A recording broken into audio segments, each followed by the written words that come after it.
Learn how to sew together your hexagons. When you weave on a hexagon loom, you produce a bunch of hexagons and you got to put it together for your project. Whether you're making a cowl, a scarf, a shawl, a blanket, whatever, you can use this technique. Now I have woven in all the tails of all of my hexagons, but you can also use the same technique if you're leaving the tails to sew with. I'm going to teach you how to make a lock stitch to start it if you don't have your tails available, so no fear there. And make sure and have all of these ready and available, and we'll begin. You're going to want to have your yarn to sew with and your tapestry needle, and of course all of your hexagons. You can use this technique for sewing together squares and panels as well that are woven, but this one's just a little bit different because of the hexagon shape and the warp and the weft.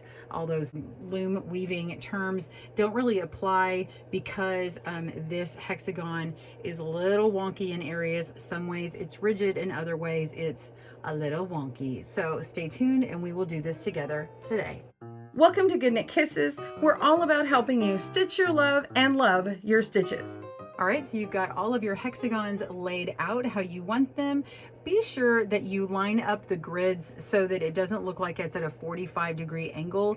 If you have them all lined up correctly, then you're going to notice that these longer ends here are not going to move, and they're going to be more rigid, and the width is going to be rigid. But if I start pulling these two opposite points on the sides, they are more flexible, right? And so if we accidentally lay these down in the wrong way and then start stitching in the wrong direction, it's going to make our work a little wonky and it's not going to line up visually. So be careful of that. One way to help yourself stay seaming in the right place is to use a locking stitch marker of some type. There's lots of them out there. These are just a few. This looks like what I call a old school diaper pin. You just open it up and then go along the edge of one and the edge of the next one, and then lock it together. And this one will do the same over here. I'm going to put these together. By the way, this is one folded over to give a half of a hexagon, and I'm just going to put this little tooth through it and then through this one. And then if I need to pick up my project, or I've got dinner to put on the table and I can't use my table anymore, I can just take this project and move it over, and I haven't lost my place of where I am. And I can pick this up and I can start sewing, which is what we're going to do now. All right, so you want to get your yarn. You can get about 3 times the length of the seams that you're going to be working on. You can get a very long length, but for a blanket or something, you can just continue to add on if you need to. It doesn't have to be like this huge amount of yarn. So I'm just going to pull out about a yard or so and cut it and use that to start seaming in some of these right here. So I'm going to start stitching this together. I've got some yellow yarn. You can use whatever's the main color. Normally I think I would probably just use the gray yarn on this one, but I want you to be able to see it. So hopefully you'll be able to see that. I've got it pinned at the corner points and here so that you can see how I'm stitching it together. Now I am going to show you where I've doubled this one over. I'm going to sew these two together, but it's the same technique whether you're going through one layer or two. So we want to begin by having yarn in our bottom corner. It can be in either spot. I'm going to pick this one here, and I am going to have a left-handed and a right-handed video, so go click down below if you want to get the link for that. If your yarn is already coming out of this corner, then go ahead and continue. If you need to make a lock stitch, I'm going to show you how to do that right now.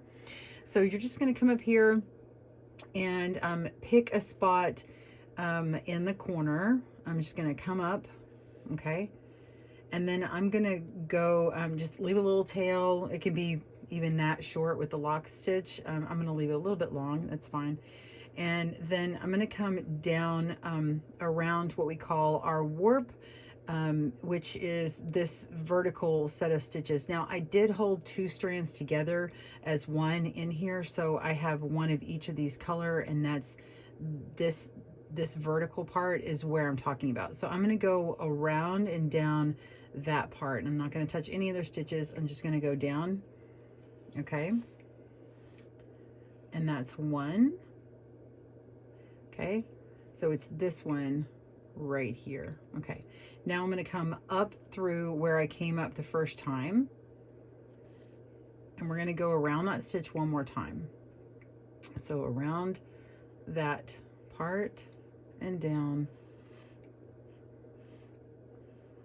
All right, and now we are locked in. So if I'm going to pull on this tail, it's going to be nice and snug and not going anywhere. If you feel like it is slipping, you could go one more time around and it should be locked in. So if your yarn is a little bit slippy, you could do that around it one more time.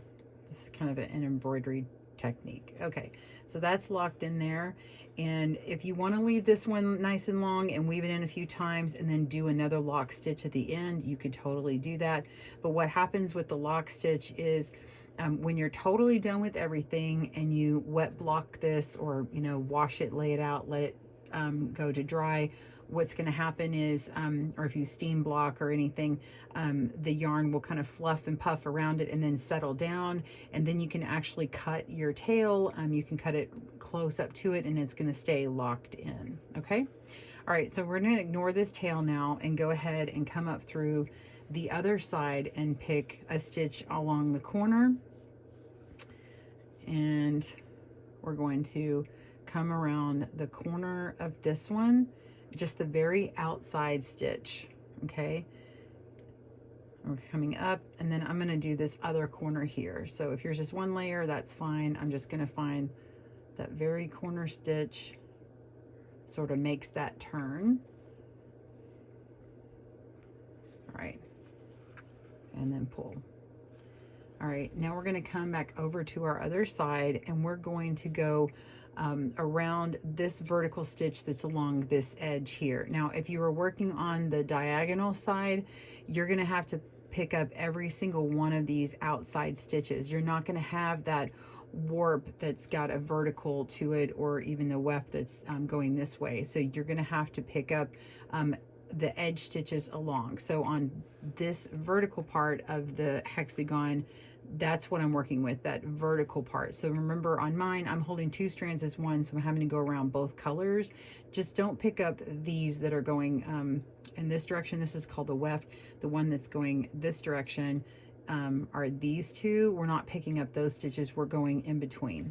Okay, so we're gonna come around here, and I'm just going to go around right around this outside corner part and pick that up. Okay, so it's actually this one,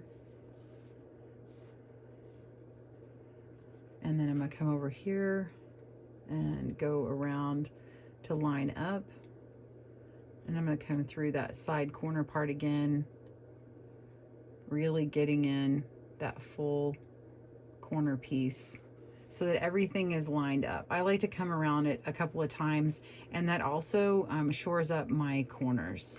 Okay, go ahead and snug that up.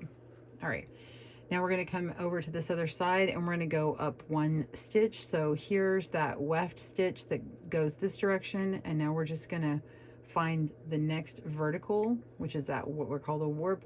I'm going to go under it and come up in between everything and pull through my yarn. Go to the other side, and you can see where I came out last time. We're going to go a stitch above that and go in between. I'm going to go through this back one and pull this out so you can see it. So we're here. I'm going to go up through this one here, and I'm going to go up through this one here. Okay, so now I've gone through both layers, and oh, you can see my tail that I had woven in on this one. So I'm just going to tuck this in because this is going to be, it's just going to hide that tail inside there. So we're going to come back over and do the same thing. We're going to go up 1 section, so it was coming out the here, and we're going to go up and around this next set of strands here. And that's really all you're doing. You're just going back and forth and making sure to be very consistent about just going up the next sort of level up and around that 1 strand, that 1 vertical part here. Try and grab just that one and don't accidentally grab the other strands that are around it, because then it'll be really bulky and it will be more noticeable. So you can see, I can pull on this here. You can see a little bit of the yarn over in this gray side over here. Now, of course, because I have that yarn over here, it's not going to be as noticeable or a big deal. But if I were to use the gray, it would completely match up. So if I was to say, come over here, which this pattern I'm using a yellow one, I could use gray to weave this in, and it would hide really well. And then over here I could switch to the yellow, and you know, that would be totally fine. Or you could use the same one throughout, and it will blip through a little bit of that color.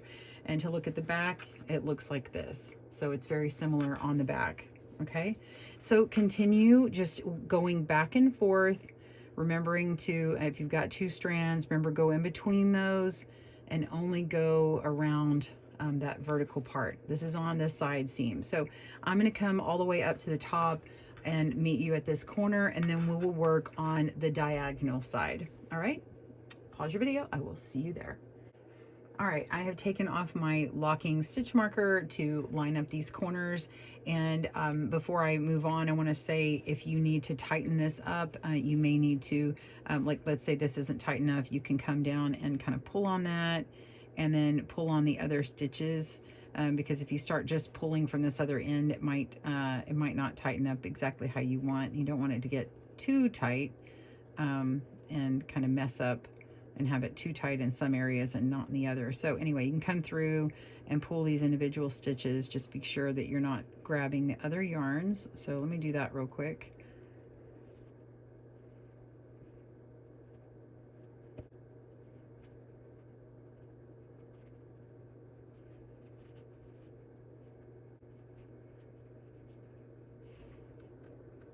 Okay. All right, so I've tightened that up. Now it's offset just a little bit, and I want to show you that you can ease the fullness, same technique as when you're sewing other things. If you've got a stitch off or something, you can go back through the last one you did. So I'm going up from here, and it's offset a little bit. I'm just going to go back through where I went through on this side again, but just go right above where I was. So go in here and follow that. And now I'm ready to catch this corner here. I'm just going to pull this down and grab this corner.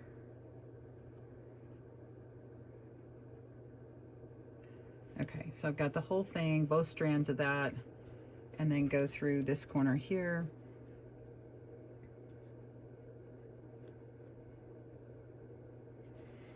Okay, so there, I've got it all lined up, and then now we want to grab this corner, and I'm going to work in this direction because I can come back and do this one, but for now I'm just going to go in this direction so you can really see 2 that are exactly the same right up next to each other. So I'm not going through 2 layers here to make it less confusing here.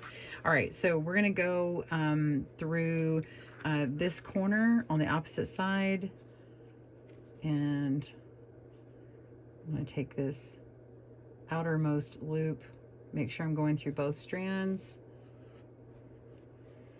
and then I'm going to come up through this one, the outermost loops, which is actually this one, both strands, and just completely make sure my corners are lined up. So now that I've gone on this side, we're going to go over here, and this one you're going to want to make sure you're going through every single stitch. Okay, so where you're seeing them wrapped around, I'm seeing a single yellow one here, but it actually has that gray with it because it's 2 strands held together. So we're going to go around that, and then we're going to come around here and find the next stitch and go around that.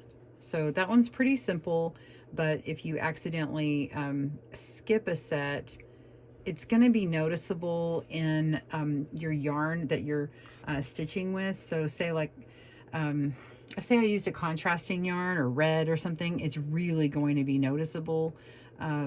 So if, for example, if you have one color here and a different color over here, and you're matching only one of them, it's going to kind of blip through over here. Well, it's fine if it's a consistent stitching through every single stitch, but if you start skipping some, it's going to be noticeable that your stitches aren't consistent. Okay. So just going through each one, and that's really it. So go ahead and work on that. Pause your video, come back. I will show you how to do a lock stitch, wrapping this one up in the end, and we'll see you in a moment. All right, so I wanted to add this other one on and then show you where to stop if, say, you run out of yarn, you've got a little bit of a tail left. You can do a locking stitch anywhere and then start another one. So I'm just gonna do this here. And obviously I have some spots that aren't actually sewn in yet, but that's okay. You can come up with the own pattern of what you need for your project and where to stop and start. But the great part about this is you can start and stop the yarn if you run short at any point, if you didn't pull out enough to begin with. So I've finished up my corner here. I've done this corner over here. Let's say I just want to come back into the corner and come up here. All right, so now I want to go around one of these vertical stitches right here. So I'm going to do the locking stitch around that one. So I'm just going to go over to that stitch, go down. You can actually start it from coming from the bottom or the top, but I'm starting from the top on this one. And I'm going to come up again, and we're going to go down again. And so you're repeating that a couple of times. I'm going to just go down, go around a third time. And then I'm going to split the yarn in between and just go down one more time and pull that through. So that's going to be nice and locked in, and that tail, after we wet set it, you know, do our blocking or whatever, you can actually clip that through. And again, you can have longer tails if you feel safer with more locking stitches. You can have like a longer tail, lock that, and then go down a few more and then lock it in again, and then clip it off if that helps you. Do whatever you like there. So I hope this has helped you today in learning how to seam your hexagons together. Thank you so much for joining us, and be sure and check out our patterns for our cowl and our scarf pattern as well. They will be down below. Have a great day, and happy knit and crochet and weaving. Bye everyone. Thanks for joining us today, where we help you stitch your love and love your stitches. See you again soon.